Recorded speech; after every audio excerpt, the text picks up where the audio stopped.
Okay, hello everyone. As I said in the previous video, we're going to take a look at some of the stuff that we unlocked by completing the game 100%, as well as all the stuff that we got by unlocking challenge mode. This particular save is not the save they used for the playthrough. This is actually a challenge mode save from my actual first playthrough that I also completed 100%. What's the big difference, you may ask?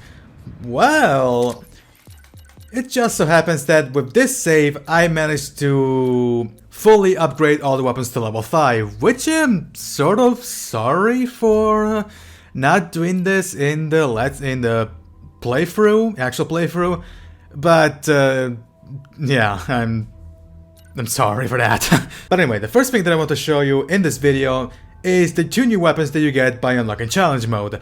The Bouncer and the Pixelizer. The Bouncer needs absolutely no introductions, an iconic weapon from the original PS2 trilogy. The weapon was also in Ratchet Clank 2016, however that wasn't a pre-order exclusive, meaning if you didn't get the game, well, tough shit I guess. But fortunately, with this game you can get it by completing challenge mode, and you can buy it by just one bolt. No, I'm not kidding. The other weapon, the Pixelizer, it also comes from 2016, and this weapon, as I just read this.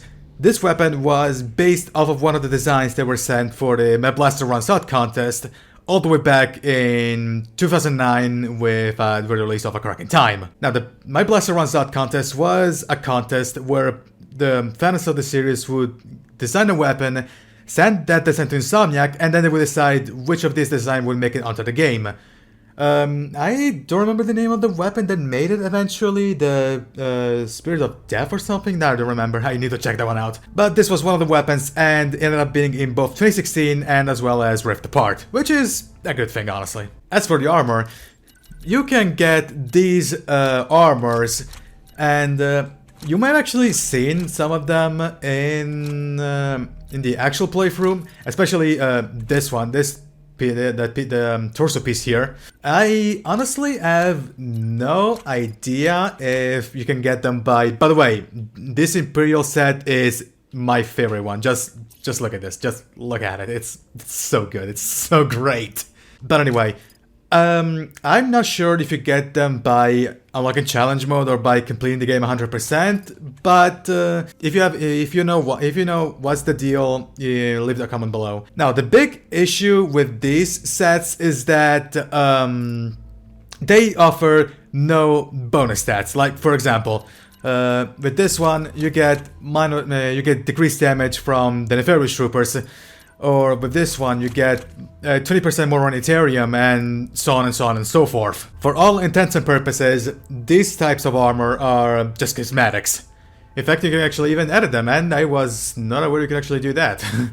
Well, of course, we're not gonna do that, but whatever. Now, for the Carbonox Armor, I'm pretty sure you could get them by pre-ordering the game. Oh, also I forgot to say, you could get the Pixelizer right from the start by pre-ordering the game. However, I'm not sure if it's for certain regions only, because I pre-ordered the game and I didn't get the Pixelizer from Mizurkon. If you can actually shed some light on this question that I have, also leave it in the comments. But yeah, if I remember correctly, the Carbonx Armor was also a pre-order bonus, and as you can see, it clearly resembles the Ultimate Armor from Ratchet Clank 2, which is, of all Ultimate Armors of the series, the Carbonix Armor is actually my favorite design. As for the stuff you get for the gold bolts, yeah, you can actually see some skin replacements for the wrench, and I'm guessing even for the hammer later on. Yeah, there we go, there it is. Now, the first thing that I want to give to your attention is, of course, the bolt replacement. This was also in 2016, and essentially it allows you to replace the bolts with whatever other pickups from other games. The coins are a reference to the Sly Cooper series. The orbs are, if I remember correctly, the original God of War series before the 2018 game.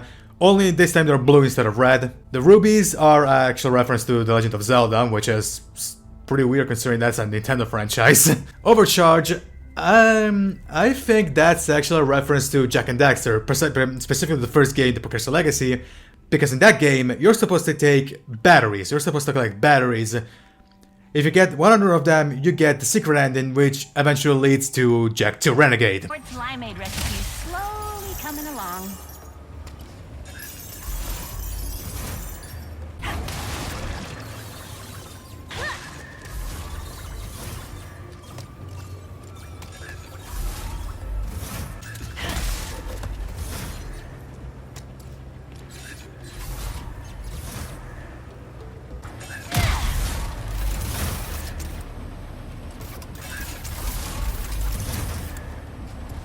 The wrench swap and the hammer swap options do exactly what they say on the tin. They replace Ratchet's wrench or Rivet's hammer for other types of weapons. And you can actually either get a shovel, a broom, a pickaxe, a skull sword, a goon sword, a goon hammer, a pirate sword, a little swordfish, and possibly my favorite weapon of the whole bunch, a key.